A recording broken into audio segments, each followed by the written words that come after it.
All right, I just wanted to make a video looking at some German money here, Third Reich and prior, just because that's interesting to stackers, what happened with the inflation and everything. Let me move that bag out of the way.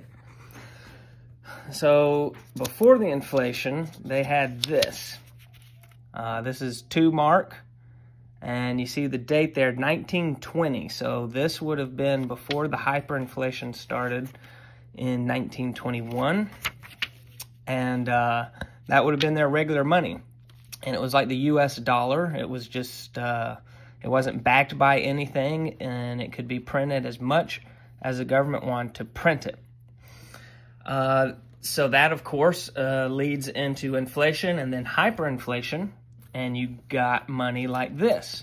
So you see here, this one's dated in 1923, and it's 1 million, which is 1 million marks, so $1 million bill, but well, it's marks, but there's a 1 million mark bill, okay?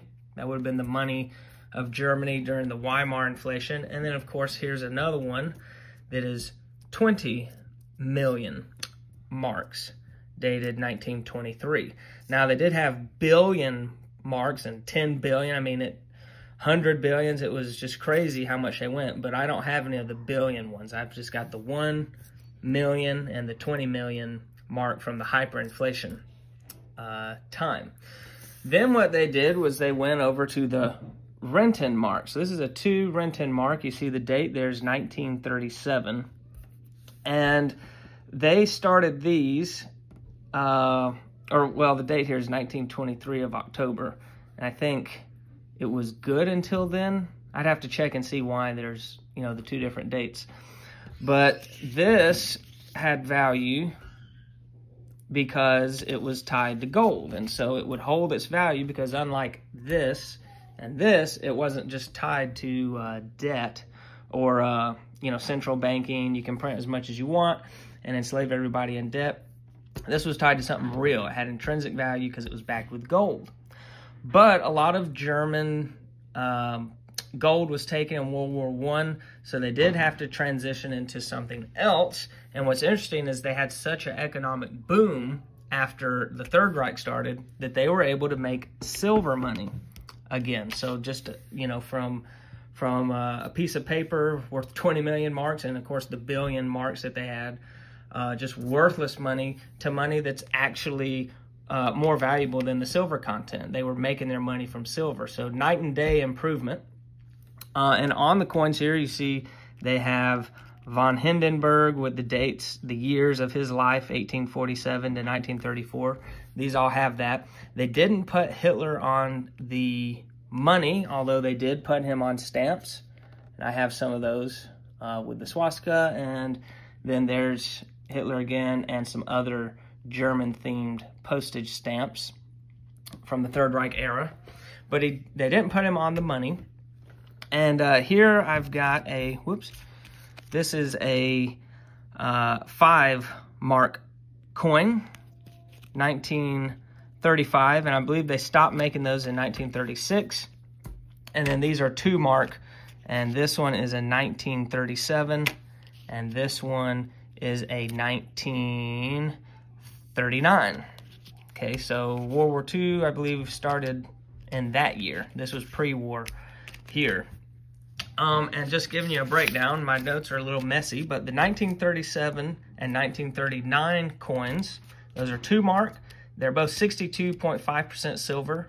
The total weight of the coin is 8 grams. The silver weight is 0.16 troy ounces. So the silver value of the 2 mark today, at the time I'm making this video, would be worth $3.36. That's the silver value.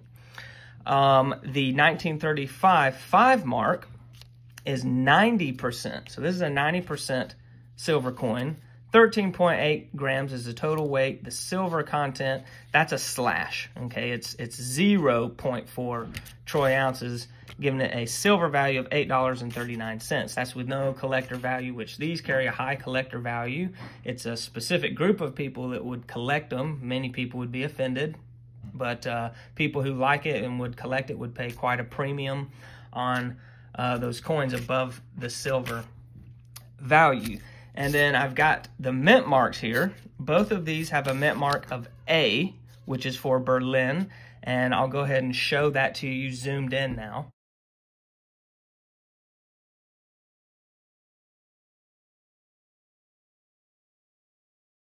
And this one here has an E. So this one wasn't minted in Berlin.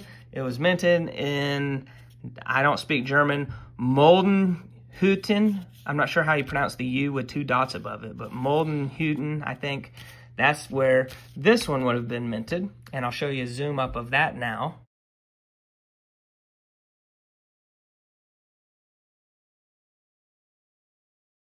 And then also on the rims of these coins, they have writing.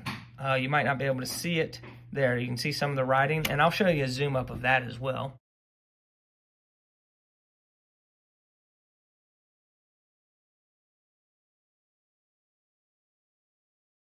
And what that says, I won't attempt to say the German, but what it says there is that the common good is better than individual good, or something along those lines, to try and bring people together under a national mindset.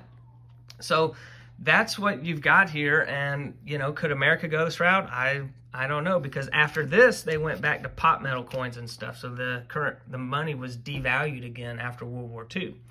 But you just see kind of a transition here with this these historical items. And these are all real, of course, not reprints. But yeah, you go from the regular money. This is where America is now. We're just printing money with no intrinsic value behind it from central banks. This is where it could head if people don't manage it responsibly, and it doesn't seem like they are managing our money very responsibly.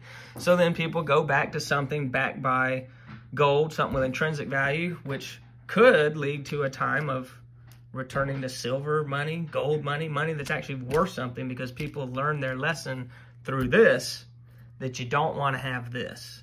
You want to have this type of thing here, something that's backed up with, you want your money to have intrinsic value connected with it.